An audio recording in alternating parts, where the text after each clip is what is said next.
Greetings, Jojolapa. Namaste. I am your host, Babita Shrestha.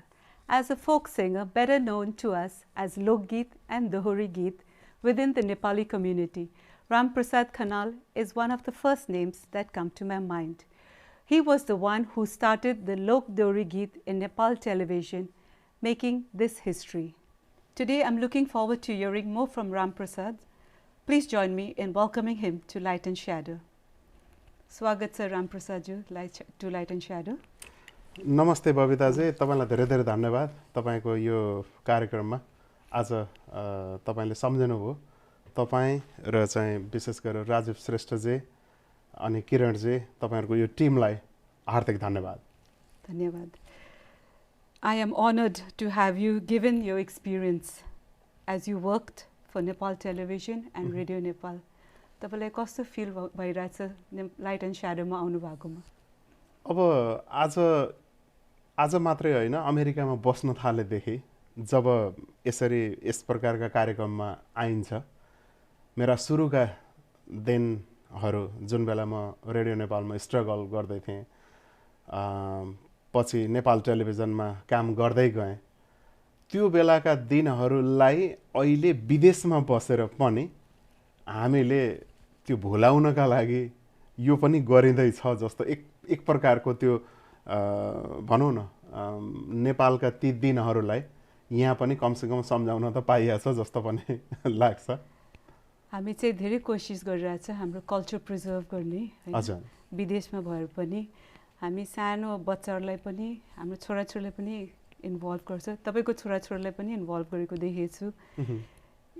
We will continue to struggle and fight to keep this culture going. हामी जहाँ भए पनि बबिताजी, हामी Nepali first हैन, Nepali first then Nepali American. हामी अमेरिकामै बसे पनि यही सेटल भए पनि त्यो नेपाल भन्ने चीजै पहिला आउँछ र नेपाली कल्चर, आफ्नो नेपालीपन हैन, नेपाली भाषा, नेपाली संस्कृति, यो त हाम्रो सम्पत्ति नै त्यही हो र हामीले हाम्रा छोराछोरीहरुलाई, हाम्रा सन्ततिहरुलाई दिनुपर्ने चीज पनि त्यस्तो चाहिँ लाग्छ मलाई पनि। अवश्य। तपाईको एउटा किताब लेख्नु भएको छ, from Gulmi to America in 2007। हजुर। Can you share your insights on this book? 2007 मा जब अमेरिका आएर मैले ग्रीन कार्ड एप्लाई गरे, एप्लाई गरिसकेपछिको करिब 3-4 महिना मसँग समय बाँकी रह्यो। त्यो ग्रीन कार्ड नआउन्जरीको समय चाहिँ मैले केही त गर्नु पर्यो भनेर एउटा किताब लेखेँ जसको नाम चाहिँ गुल्मीदेखि अमेरिकासम्म। र गुल्मीदेखि अमेरिकासम्म चाहिँ रामप्रसाद खनाल गुल्मीको गाउँमा जन्मेर त्यहाँबाट कसरी उठेर बुटोलसम्म झर्यो, बुटोलबाट काठमाडौँ कसरी आयो र काठमाडौँदेखि स्ट्रगल गर्दै गर्दै कसरी चाहिँ अमेरिका आइपुग्यो, त्यो चाहिँ एउटा संक्षिप्त एउटा चाहिँ चिनारी हो, बायोग्राफी हो अथवा परिचय हो, त्यसलाई जुन रूपमा पनि हामी भन्न सकिन्छ। र त्यो पुस्तक हेरिसकेपछि रामप्रसाद खनाललाई तपाईहरुले नजिकबाट निहाल्न सक्नुहुन्छ। गुल्मी कस्तो ठाउँ हो?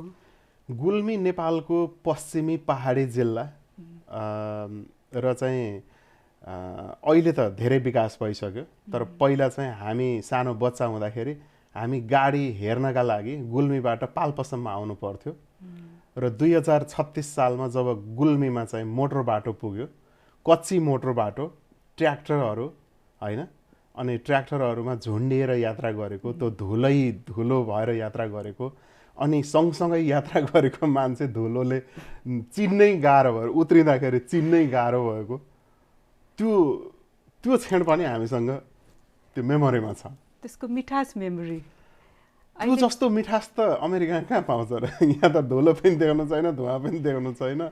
अमेरिकामा अहिलेको बच्चाहरुले हेर्नु नपाउने भइसक्यो। राइट। अहिलेको बच्चाहरुले, तपाईका हाम्रा छोराछोरीहरुले पनि हामीले जुन भोग्यौं, जुन जहाँबाट हामी उठेर आयौं, त्यो वास्तविक त्यो चीज त उनीहरुले पनि मिस गरे भन्छु म। हजुर। कहिले हामी बच्चाहरु हाम्रो कहानी भन्दा उनीहरुले चाहिँ के स्टोरी भनेको मम्मीले भनेर उनीहरु कम्पेयर गर्न सक्दैन उहाँको लाइफस्टाइल र हाम्रो लाइफस्टाइल कति फरक। एब्सोल्युटली। पुराना ती दिनहरु गाउँबाट उठेर आउन कति गाह्रो हुन्थ्यो होइन। र त्यसैमा पनि सहरमै जन्मिने अथवा राजधानीमै जन्मिनेहरूलाई त बरु त्यति धेरै गाउँको व्यथा त्यो कथा थाहा हुँदैन। तर म त त्यो गाउँको कथा व्यथादेखि सहरको कथा व्यथासम्म सबै भोग्ने अवसर प्राप्त एउटा आफूलाई चाहिँ भाग्यमानी ठान्छु। अहिले युएसको कथा व्यथा, अब युएसको कथा व्यथा बरु बबिता चाहिँ एउटा अचम्मको कुरा भनिदिउँ तपाईँलाई, म 13 पटक अमेरिका आएर कार्यक्रम गरेर फर्केको मान्छे 14औं पटकमा म अमेरिका ग्रिन कार्ड लिएर बसेँ। 2008 देखि 2020 को हामी आज जनवरी 10 आज कति 10 मा कुरा गर्दैछौँ। आजसम्म मैले राति सुत्दाखेरि कुनै दिन सपनामा अमेरिका देखाएको छैन।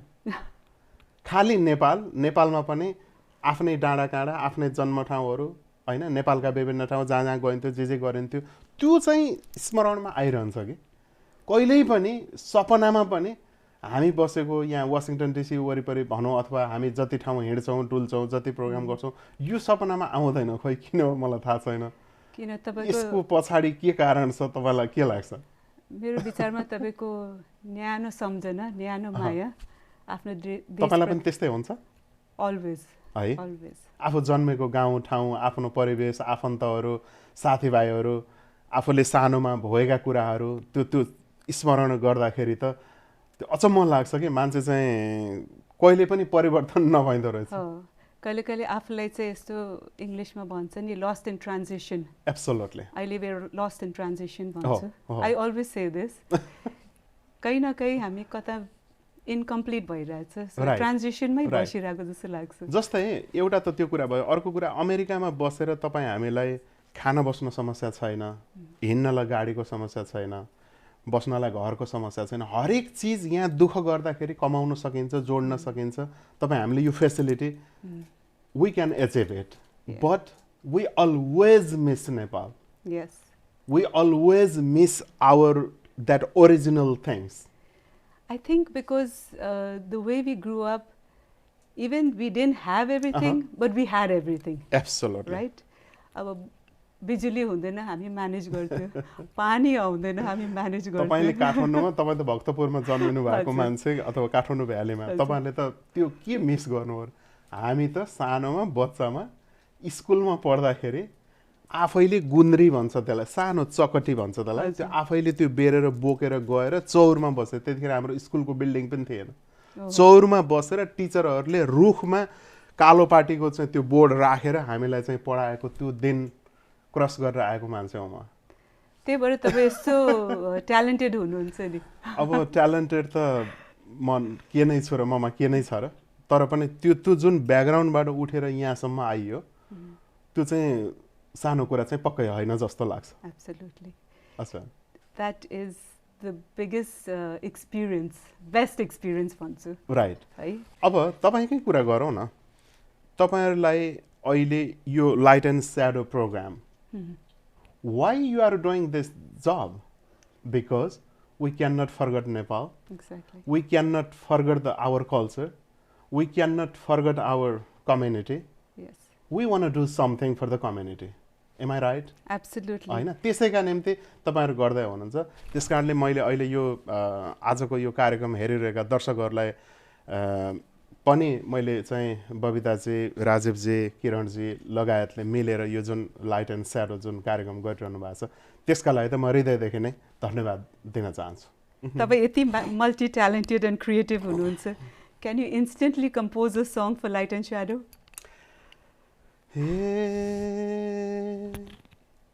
आज म त यहाँ नै आएको छु, यहाँ नै आएको छु, सबै भेट्दा झन् खुसी भएको छु, दाइको ससुराली गाउँ साली जति पछ्याउँछन् मैले कसलाई माया लाउँ। यो गीत चाहिँ दोहोरी गीतमा हामी यसरी बसेको बस्दै तपाईसँग म यसरी बसेर कुरा गर्दैछु, तपाईलाई हेरेर त्यही तुरुन्तै गीतहरू बनाएर गाउने चलन हुन्छ। अब तैपनि कस्तो भने गीत गाउँदाखेरि म्युजिक सँगसँगै भइदियो भने होइन वाद्यवादनहरू सबै कुराहरू चाहिँ एकैचोटि स्वतस्फूर्त भइदियो भने त्यो अलग्गै मजा आउँछ, त्यो फुरेर चाहिँ गाउन सकिन्छ। तर चाहिँ म्युजिक बिना गीत गायो भने कता कता आफूलाई पनि सन्तुष्ट चाहिँ भइँदैन।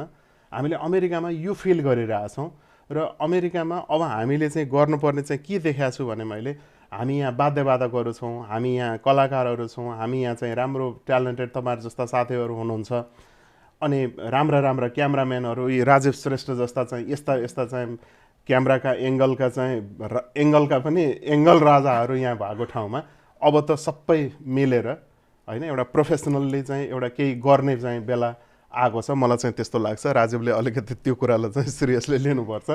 अनि त्यसमा चाहिँ अरू कलाकार साथीहरू, वाद्यवादक साथीहरू, अरू म्युजिसियनहरू सबैसँग म चाहिँ यो आग्रह पनि गर्छु र त्यसरी गर्दाको मजा चाहिँ बेग्लै हुन्छ। तर आज हामी चाहिँ अलिक कुराकानी गर्दै जाउँ। Let's go. होइन, यही कुरा मलाई इन्ट्रेस्टिङ लाग्यो। अब तपाईँले नेपालमा त्यत्रो ठुल्ठुलो प्रोग्राममा पर्फर्म गर्नुभएको छ, यहाँ चाहिँ यहाँको एक्सपिरियन्स र त्यहाँको तपाईँको पर्फर्मेन्स एक्सपिरियन्स कस्तो छ? बबिताजी, तपाईँले त्यो प्रश्न गर्दा म एकाएक त्यो माथिबाट एकदमै तल झरेँ र मैले कस्तो फिल गरेँ भने तपाईँलाई भनिदेऊ, मैले नेपालका लगभग धेरैजसो जिल्लाहरूको भ्रमण गरेको छु, कार्यक्रमहरू गरेको छु, आफूले गीत गाएको छु, नाचेको छु, नचाएको छु, गाउन लगाएको छु। लोकदोहोरीको अभियान त हामीले नै सुरु गरे अभियान हो र हाम्रा अग्रजहरूको पनि त्यसमा हात छ, त्यसमा कन्ट्रिब्युसन छ।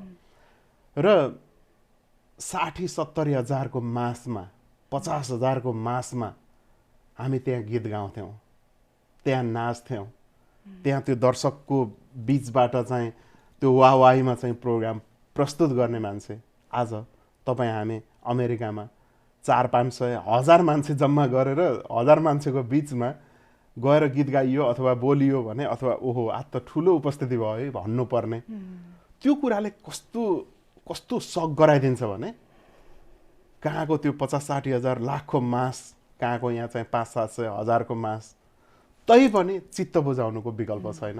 बाध्यता व्यवस्थाहरू तपाईँ हामीले चाहेर होइन, कैयौँ कुराहरूले देशको सामाजिक, आर्थिक, राजनैतिक हरेक कुराहरूले हामीलाई त्यसमा भूमिका खेलेको छ। र तपाईँ हामी आज अर्काको देशमा बसेर पनि सानै रूपमा भए पनि होइन आफूलाई चाहिँ सेटिस्फाइड बनाउनु पर्ने बाध्यता छ। त्यो कुराहरूले चाहिँ कता कता असाध्य घोच्छ र त्यही कुराले त्यो सबै कुरा भुलाएर फेरि नेपाल लैजान्छ। र त्यही चिज सुतेको बेलामा पनि मैले त कैयौँ सपनाहरूमा त त्यही मासमा गीत गाएका पुराना आफ्ना दिनहरू सम्झिन्छु अनि जाग्दाखेरि केही पनि छैन। यस्तै रहेछ जिन्दगी। जाग्दा यही ट्र्याकमा अनि यहाँ चाहिँ अब राष्ट्रिय अन्तर्राष्ट्रिय स्तरका ती वाद्यवादक साथीहरूसँग त्यो होइन त्यो झुम चाहिँ त्यो म्युजिक त्यसमा गीत गाउँदाको त्यो मजा यहाँ चाहिँ ट्र्याकमा गाउँदाखेरि कहाँ होस्। अनि एउटा कलाकार छ न्युयोर्क, अर्को छ यहाँ, अर्को छ उहाँ चाहिँ क्यालिफोर्निया, अर्को कहाँ छ, अर्को कहाँ छ। हामीलाई त यहाँ जुट्नै पनि गाह्रो। त्यो सबै कुरा पोख्त मान्छेहरू छौँ हामी यहाँ, अहिले थुप्रै भएका छौँ। तर भएर पनि के भयो भने दूरीको कारणले अमेरिका त धेरै ठुलो छ, हामी एक ठाउँ जम्मा हुन गाह्रो छ। कामधाम सबैका व्यस्तताहरू, अब यो देश त फेरि उही काम गरेर माम खाने देश हो। ती सबै कुराहरूले गर्दाखेरि चाहिँ चाहेर पनि एक हुन चाहेर पनि बहुतै कम। म 2008 देखि यहाँ बसेको भनौँ न 12 वर्षको अवधिमा लाइभ दोहोरी हामीले बोस्टनमा चाहिँ ANAको कन्भेन्सनमा एक दिन त्यहाँ गऱ्यौँ, एकचोटि बाल्टिमोरमा गऱ्यौँ, एकचोटि क्यालिफोर्नियामा गऱ्यौँ। नत्र भने यहाँ सबै कलाकार जुटेर वास्तविक दोहोरीको लाइभ गर्न चाहिँ त्यो मनैले चाहिँ खोज्छ तर पाइँदैन, व्यवस्था छ। होपफुली कुनै दिन आओस्, हामी सबैले त्यो माहौलमा हामी बसेर हेर्नु सुन्नु पाओस्। त्यो माहौलमा तपाईँको मिठो उद्घोषण पनि जाओस्। Thank you so much. There are so many occasions to congratulate you. धेरै पटक हैन तपाईले यति accomplish गर्नुभएको छ। You have been awarded on several occasions. तर how does it feel being awarded by the government of Nepal for the Gorkha Dakshin Bahu? 2060 सालमा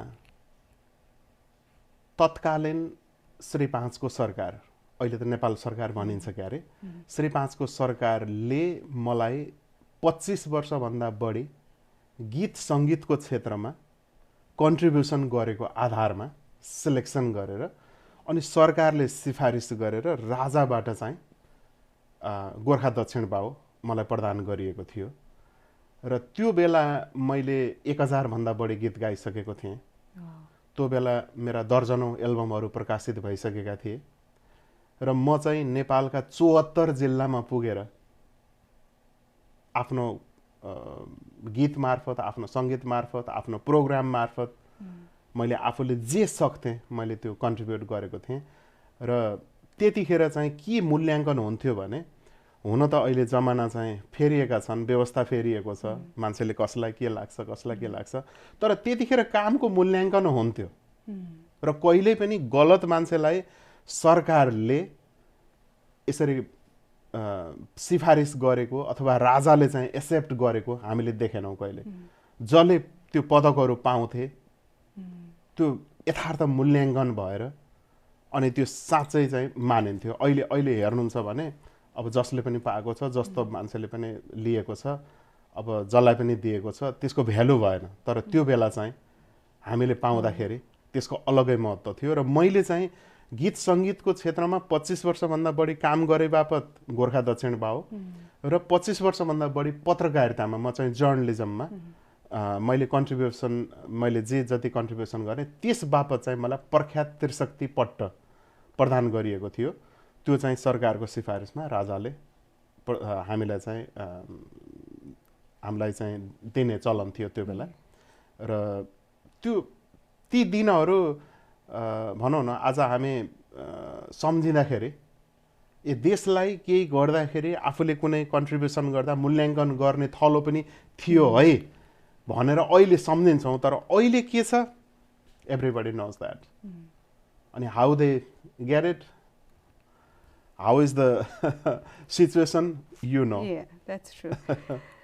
तपाईँले 25 इयर्स काम गर्नुभएकोमा तपाईँले अवार्ड पाउनुभयो। तपाईँ अहिले नै 25 देख्नुहुन्छ। तपाईँले 25 देखिदिनु भएकोमा धन्यवाद। दर्शकहरूले त बुढै देख्नुहुन्छ होला, तालु खुलिसकेको छ। अब कहाँ म 25 वर्ष हुनु पाए त म कामना गर्छु अर्को जन्ममा। होइन, साँच्चीकै तपाईँ त्यो अब त्यति बेला पाउने क्रममा होइन। एनिवे, थ्याङ्क यू भविताजी। अनि तपाईँले मलाई तारिफ गर्दाखेरि चाहिँ अब तपाईँ त झनै, तपाईँको बोली पनि मिठो, तपाईँको एकदमै मृदुभाषी मान्छे, तपाईँ झनै राम्रै हुनुहुन्छ। तपाईँको उमेर चाहिँ म सोध्दैन है, प्लिज है दर्शक नसुन्नु पनि। You are renowned in Nepal and I believe you achieved your ambition. What made you move to the US? मैले नेपाल छोड्नु पर्छ भन्ने कहिल्यै पनि मेरो दिमागमा थिएन।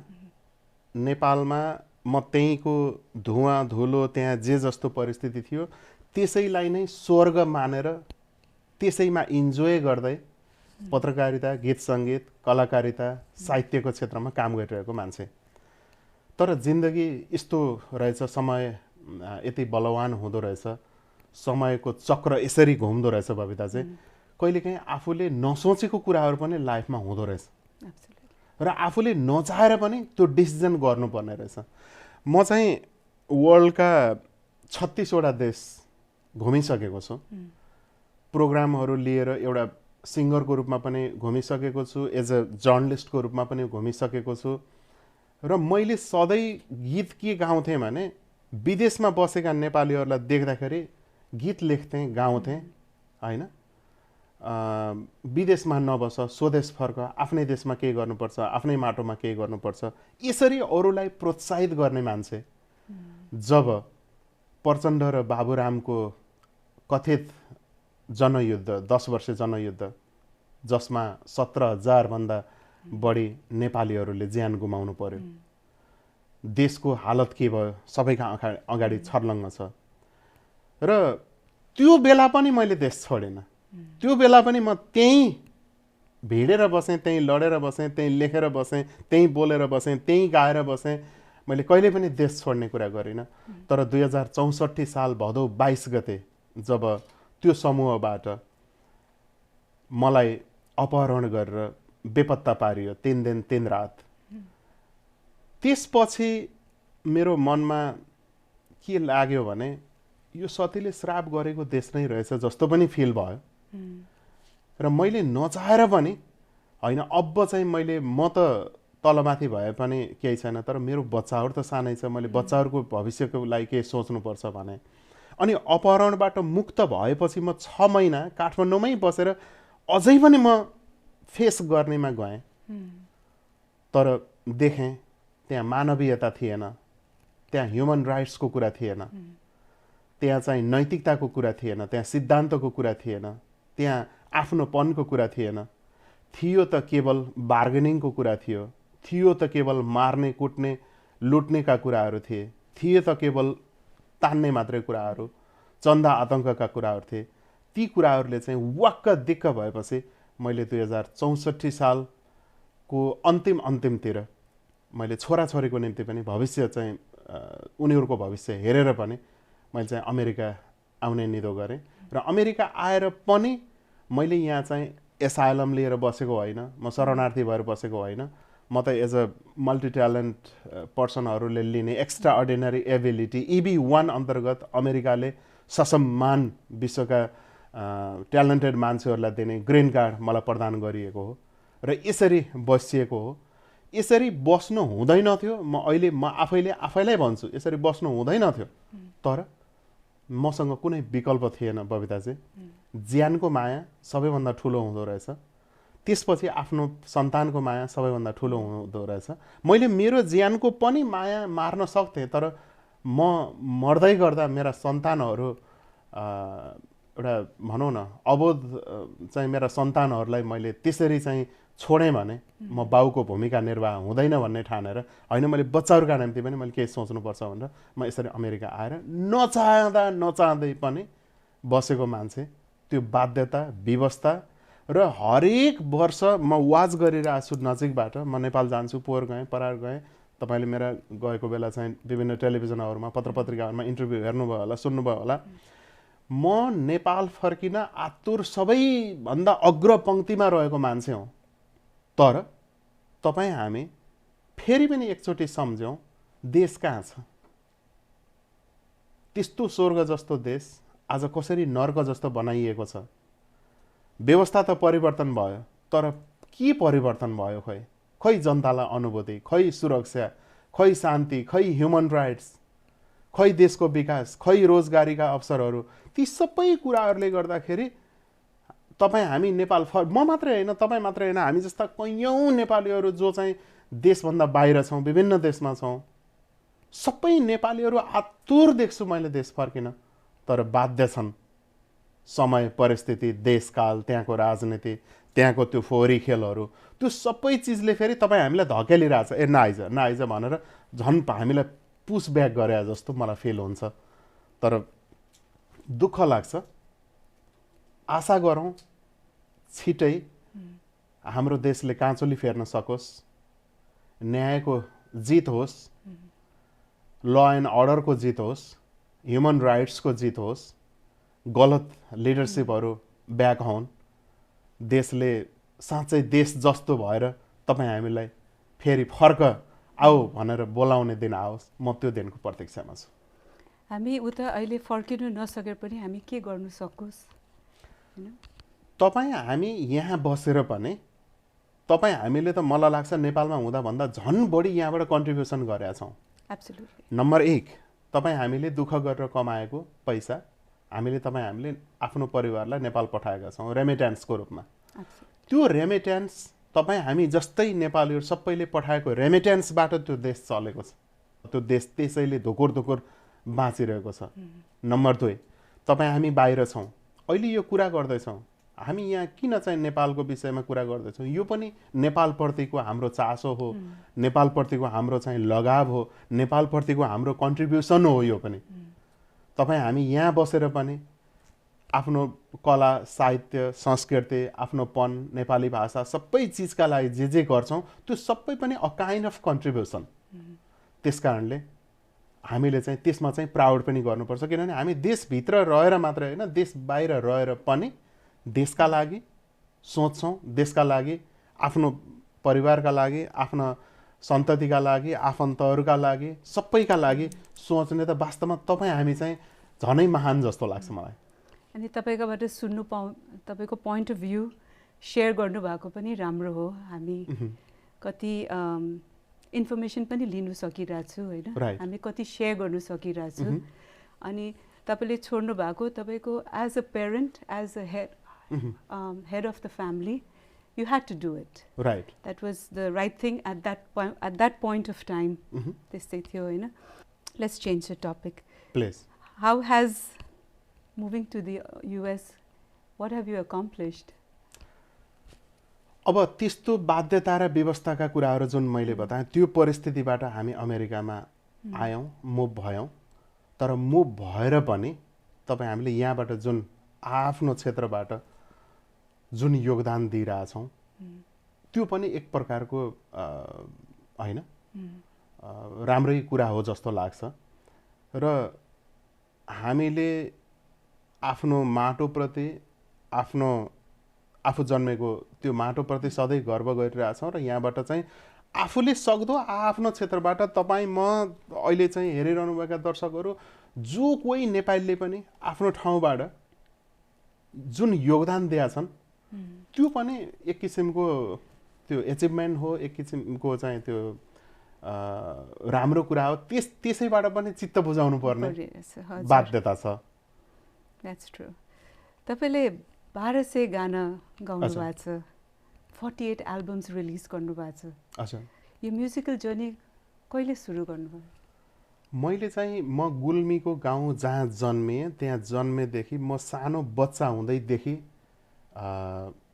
म चाहिँ गीत गाउँथेँ अरे मैले सम्झिन थालेदेखिको कुरा भयो तर म सम्झिनुभन्दा अगाडि पनि मेरो प्यारेन्ट्सहरूले भन्नुहुन्छ त सानोमा पनि यस्तै चाहिँ मतलब गीत गाउने नाच्ने भनेपछि बढी उ थिएस् भनेर भन्नुहुन्छ त्यसरी चाहिँ मेरो सुरु भएको एक किसिमको त्यो नेचुरल भनौँ न पछि चाहिँ गएर ट्रेनिङ लिएर एकदमै त्यही गीत सङ्गीत पढेर चाहिँ सबै गरेर नभएर सानैदेखि एक किसिमको त्यो रगतमा आएको भनौँ त्यसरी त्यहाँबाट सुरु भयो तर पछि चाहिँ रेडियो नेपालबाट भोइस टेस्ट पास गरेर अनि अब नेपालमा चाहिँ अहिलेसम्म रेडियो नेपालबाट भोइस टेस्ट पास गरेर जुन गरिन्छ त्यही नै नेपालको गभर्मेन्टको एउटा एथोरिटी हो जसले स्वर परीक्षा लिन्छ र त्यसैलाई नै आधिकारिक मान्ने चलन छ र रेडियो नेपालमा सुरुमा भोइस टेस्ट दिँदाखेरि प्रारम्भिक श्रेणी भन्छ स्टार्टिङ होइन त्यसपछि घ मिन्स डी त्यसपछि सी त्यसपछि बी त्यसपछि ए त्यसपछि चाहिँ गएर डिस्टिङ्ग्विस क्लास भनेर भनिन्छ म चाहिँ अझ नेपालीमा दर्शकहरूलाई यसरी अर्थाइदिउँ प्रारम्भिक श्रेणी घ ग ख क र अहिले चाहिँ म चाहिँ विशिष्ट श्रेणीको गायकको रूपमा नेपालको गभर्मेन्टबाट रेडियो नेपालबाट म चाहिँ त्यसरी मेरो स्तर निर्धारण गरिएको छ र चाहिँ विशिष्ट श्रेणीमा धेरैजना छैनौँ हामी अलि कमै छौँ अहिले त्यो रूपमा छौँ भोइस लेसन्स लिनु परेन भोइस टेस्ट पास गरेपछि त्यसलाई चाहिँ स्तरहरू जस्तो क्लास पढ्न सुरु गरेपछि तपाईँ नर्सरी एलकेजी युकेजी 1 भने जस्तै प्रारम्भिक भनेको स्टार्टिङ भयो त्यहाँबाट त्यो भोइस टेस्ट पास गरेर जब त्यहाँ चाहिँ सिङ्गर भइयो त्यो पास गरेर okay you are the singer भनेर पहिलो चाहिँ सर्टिफाइड जब रेडियो नेपालले गर्छ त्यसलाई चाहिँ प्रारम्भिक श्रेणी भनियो प्रारम्भिकबाट उठेर अहिले हामी चाहिँ डिस्टिङ्ग्विस क्लासमा पुगेका छौँ मतलब अब यो विशिष्ट श्रेणी भनिन्छ किन मेरो मनमा थियो त्यो सोध्नुलाई तपाईँको नेचुरली हो कि क्लासेस म चाहिँ सानैदेखि नेचुरल पछि चाहिँ म जब हाई स्कुल पढ्दाखेरि मेरो एकजना नारद गौतम भन्ने मलाई नेपाली विषय पढाउने गुरु हुनुहुन्थ्यो उहाँले चाहिँ गीत कसरी लेख्ने कविता कसरी लेख्ने वाचन कसरी गर्ने गाउँदाखेरि कसरी प्रस्तुत हुने एनाउन्समेन्ट कसरी गर्ने भनेर सिकाउनुहुन्थ्यो उहाँले र उहाँको त्यो सिकाइ जुन उहाँले जुन सिकाउनु भयो जुन हामीलाई चाहिँ प्रशिक्षित गर्नुभयो त्यसले चाहिँ मलाई ठुलो हेल्प गर्यो र पछि कलेज पढ्दाखेरि पनि र जहीँ पनि जिल्ला स्तरीय, क्षेत्रीय स्तरीय, अञ्चल स्तरीय, राष्ट्रिय स्तरीयका कुनै पनि प्रोग्राममा गइयो भने त्यसपछि त अब आफूले चाहिँ होल्ड गर्न थालियो, त्यो त्यसरी चाहिँ आइयो। अनि के इमोसन्सले तपाईँले गाना लेख्नुहुन्छ, के फिलिङ्स आउँछ त्यो? जस्तै म चाहिँ एकपटक यही अमेरिकामा आएँ र एकपटक अमेरिका आइसकेपछि मैले एकजना नेपालीलाई भेटेँ जो 22 वर्ष अमेरिकामा बस्नु भएको तर ग्रिन कार्ड नभएको, बिए गरेर अमेरिका आउनु भएको, बिए गरेको 2 महिनामा। अनि उहाँ हिँडेपछि छोरी जन्मियो, त्यो छोरी 22 वर्ष भयो अहिलेसम्म म जान पाएको छैन भने त्यो नेपाली मित्रले मलाई त्यो रुँदै त्यो जे कुरा बताउनु भयो त्यो कुरा नै मेरो गीतको शीर्षक मात्रै होइन, विषयवस्तु नै भयो होइन। र मैले त्यसलाई चाहिँ गीतमा लेखेँ। देउरालीमा पिपल छायाले दिन बिताउनै गाह्रो भो मलाई त पागल भए तिम्रै मायाले।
श्रीमतीलाई सम्झेर त्यो परिवार मिस गरेको त्यो स्टोरीलाई सम्झेर त्यो गीत बने जस्तै मैले लेखेका, मैले गाएका हरेक गीतहरूको पछाडि कुनै न कुनै स्टोरीहरू छन् जुन कुरा सेयर गर्न पनि कैयौँ दिन लाग्न सक्छ बबिता चाहिँ।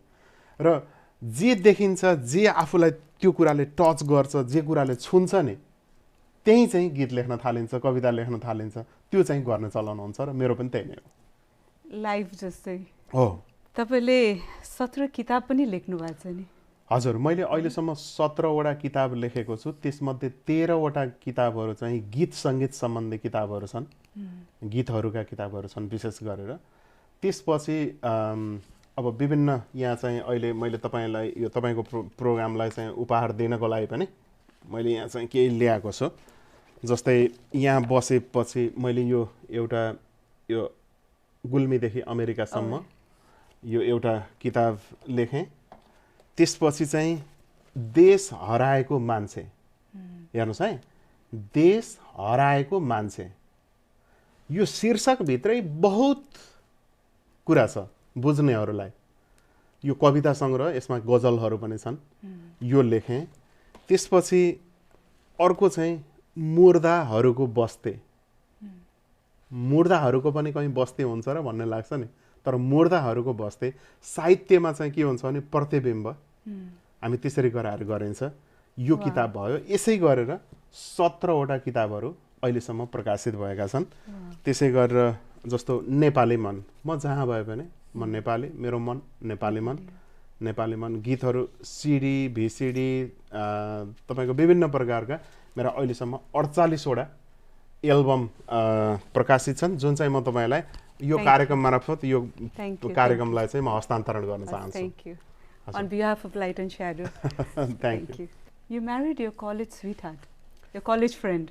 हो, आजभन्दा 28 वर्ष अगाडि बुटोल बहुमुखी क्याम्पसमा पढ्दाखेरि त्यो बेला मेरो विवाह भएको थियो। हाम्रो लभ म्यारेज पनि होइन, हाम्रो एरेन्ज म्यारेज पनि होइन। अघिल्लो दिन कुरा चल्यो, भोलिपल्ट बिहे भयो। न लभ गरेको अनुभव छ न चाहिँ अन द स्पट डिसिजन।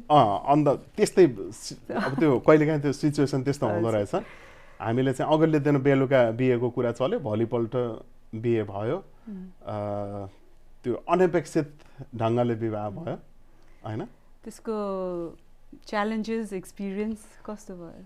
म चाहिँ आफूलाई भाग्यमानी ठान्छु। हुन त हरेक श्रीमानहरूले यसरी इन्टरभ्यूका क्रममा यस्तो भन्ने चलन छ, तर म त्यो चलनलाई निरन्तरता दिएको होइन। म वास्तवमै मेरो श्रीमती जो मेरो कलेज पढ्ने सँगै पढ्ने साथी पनि हुन्।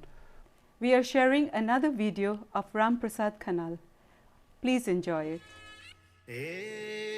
आए तुला डोली मालिना गारो भाछ एकछिन नि पर्खेन दुलै रानी कति राम्री हुन्। डोली मालिना गारो भाछ एकछिन नि पर्खेन दुलै रानी कति राम्री हुन्। छुट्याउनै गाह्रो हो मलाई त आकाशकी तारा उनकी छन्। छुट्याउनै गाह्रो हो मलाई त आकाशकी तारा उनकी छन्। हे दुलानी कम छैनन् छन यस्तो जोडी कहाँ होला लौ भन दुला राजा कति राम्रा हुन्। कम छैनन् छन यस्तो जोडी कहाँ होला लौ भन दुला राजा कति राम्रा हुन्। छुट्याउनै गाह्रो हो मलाई त आकाशका तारा उनकी जुन। छुट्याउनै गाह्रो हो मलाई त आकाशका तारा उनकी जुन। Welcome back to Light and Shadow, and I hope you've enjoyed the video we just shared. What is your notable experience being a popular artist? अब यसको उत्तर निकै कठिन पनि छ, किनभने एउटा चाहिँ आर्टिस्ट हुँदै गर्दाखेरि विभिन्न प्रकारका अनुभवहरू ती सबै नोटेबल प्रकारकै हुन्छन्। कुनै दिन दुःख कुनै भयो स्पेशल होला हुन्छ? होइन, त्यस्तो धेरै छन्। छन्। अनि मैले आफ्नो चाहिँ त्यो चाहिँ किताबमै पनि हजुर। म अर्को एउटा किताब लेख्दैछु, त्यसमा पनि यसमा डिटेलमा आउने नै छ। So we'll यसमा wait. धेरै छन्, म चाहिँ पक्कै सेयर गर्ने नै छु। हामी कुरिरहेको छ त्यो किताबको लागि। हजुर। तपाईँ गुल्मी यति चोटि बोल्नु, हामी एकचोटि जानै पर्ला। अहिले कति फरक भएको छ अहिले तपाईँको मेमोरिजबाट? अहिले त निकै फरक भएको छ। पोहोर साल म गएर गाउँ गएँ, गुल्मीको गाउँ गएँ। हामी हिँड्ने बाटोहरू कुनै पनि छैन, सबै मोटर बाटो बनिसकेको छ। हामी जाने पँधेराहरू, पानी भर्ने पँधेरो, पानी लिन कि खाने पानी हुन्छ नि, त्यसो तपाईँले काठमाडौँमा त त्यो गर्नु परेन, धारो खोलेर आउने बानी मान्छे। हामी त पँधेरोमा गाग्री बोकेर पँधेरोमा जानु पर्थ्यो, अनि 5 पाथीको गाग्रीमा पानी भरेर ल्याउनु पर्थ्यो। ती पँधेराहरूको नाम निशान छैन। अब खेतबारीहरू पुरै बाँझिएको छ, जङ्गल जस्ता भएका छन्। मान्छेहरू सबै विदेश सहर पसेका छन् र गाउँ जस्तो छैन। अहिले मान्छे जस्तो मान्छे बसे जस्तो छैन। छन् त केवल हजुरबा हजुरआमाहरू होइन। अनि त्यसपछि श्रीमान विदेश कमाउन गयो, श्रीमतीहरू ती बुहारीहरू, सानो बच्चाहरू छन् कोही, र त्यसैमा पनि ती बुहारी बच्चाहरू पनि सक्नेहरू त अझ पढाउने नाममा सहर बसेका छन्। र अहिले गाउँहरू जस्तो छैन। तर विच इज भेरी स्याड। तर सँगसँगै अब पानीका धाराहरू होइन, बिजुली गएको छ, मोटर बाटो गएको छ, पहिलाभन्दा बढी स्कुलका बिल्डिङहरू बढी बनेका, पढाइको स्तर जस्तो होला तर बिल्डिङहरू चाहिँ बनिरहेछ।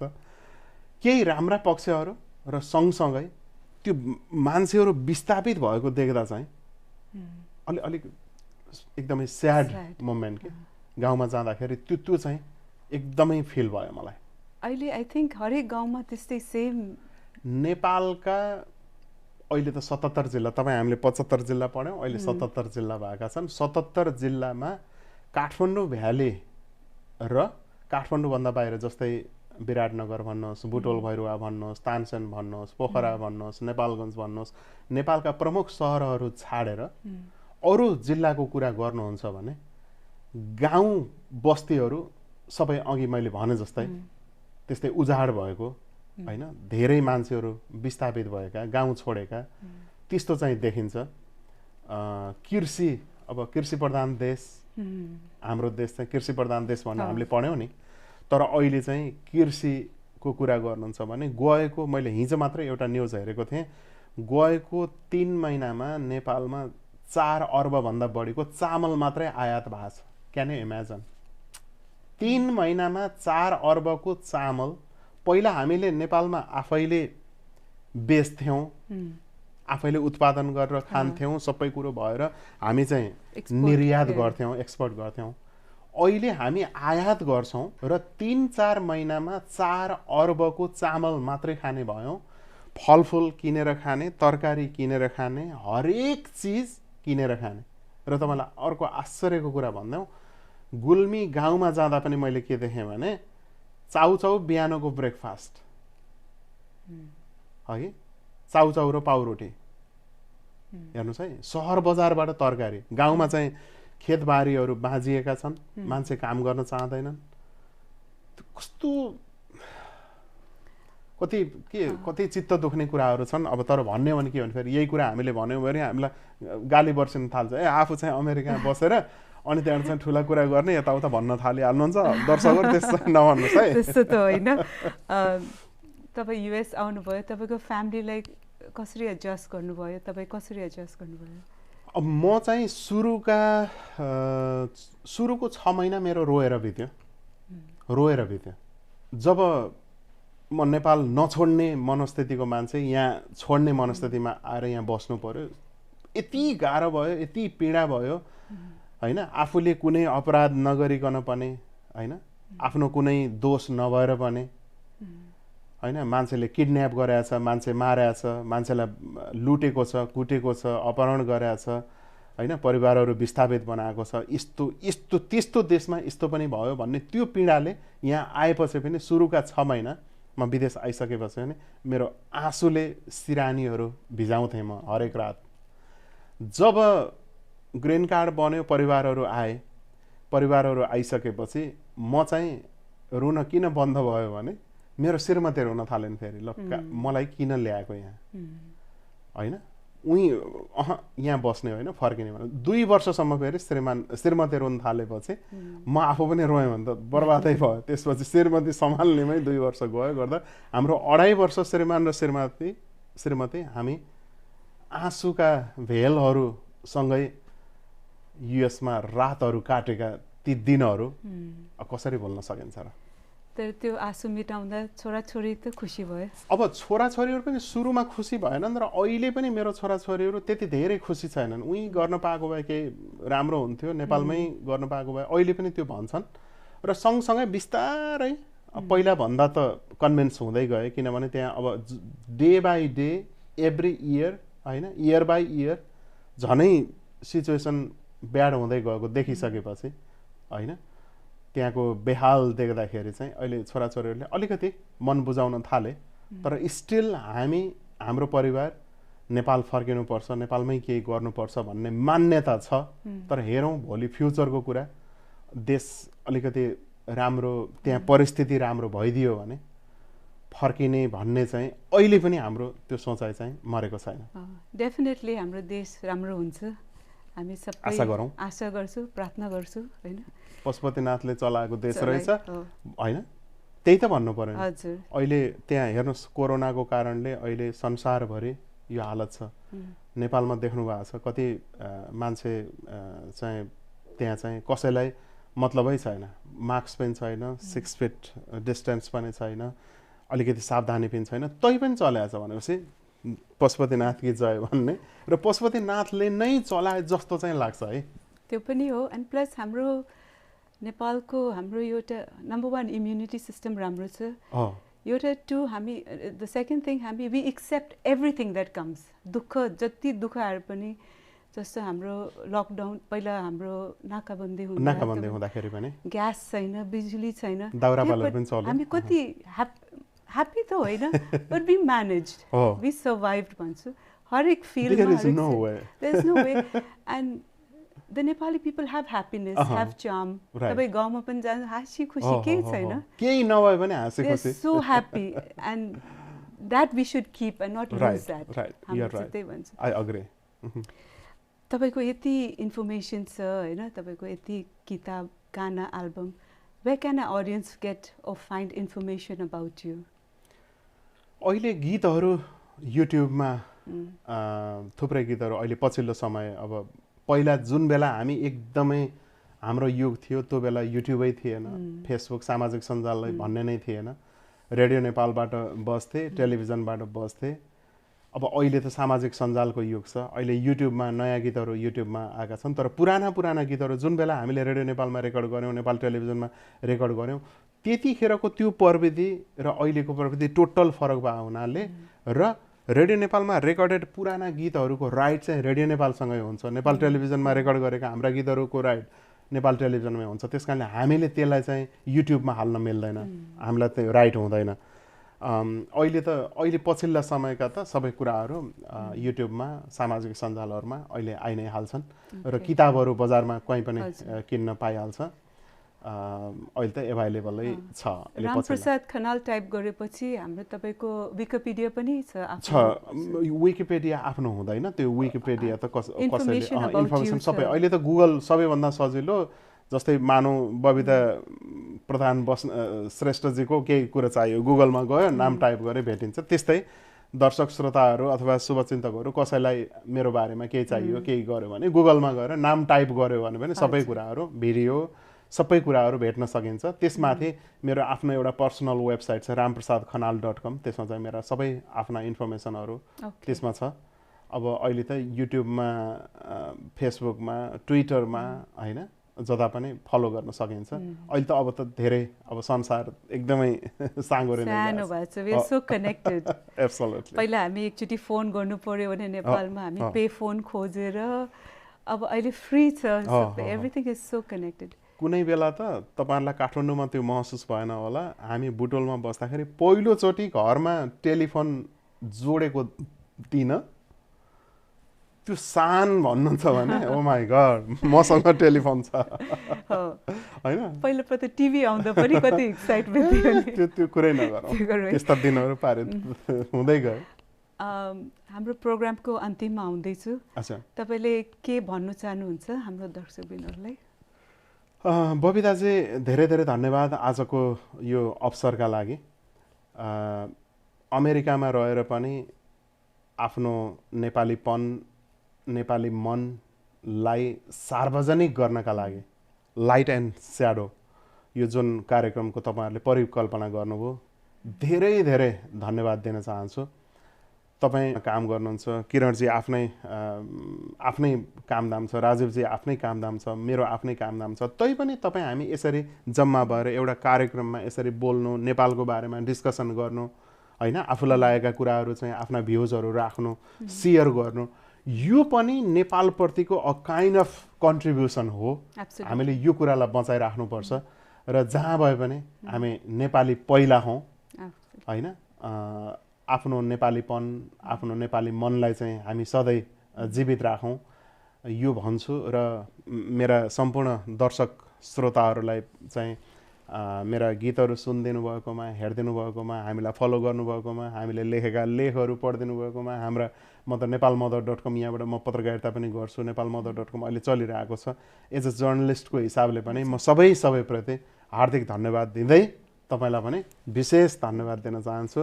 र तपाईहरुको कार्यक्रम अझ निरन्तर रहोस्, यसले धेरैभन्दा धेरैलाई समेट्न सकोस् र तपाईहरुलाई सफलता मिलोस्, मेरो शुभकामना पनि। Thank you so much for sharing your time with Light and Shadow. And तपाईको माया, passion for singing, writing, and towards the country. Thank you so much, Babita. Thank you.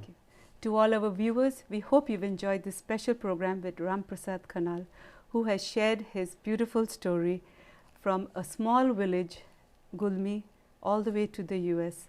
Until next time, this is Babita signing off. The entire Light and Shadow team and I look forward to seeing you in our next episode. We request you to like, share and subscribe. Be positive, stay blessed. Namaste.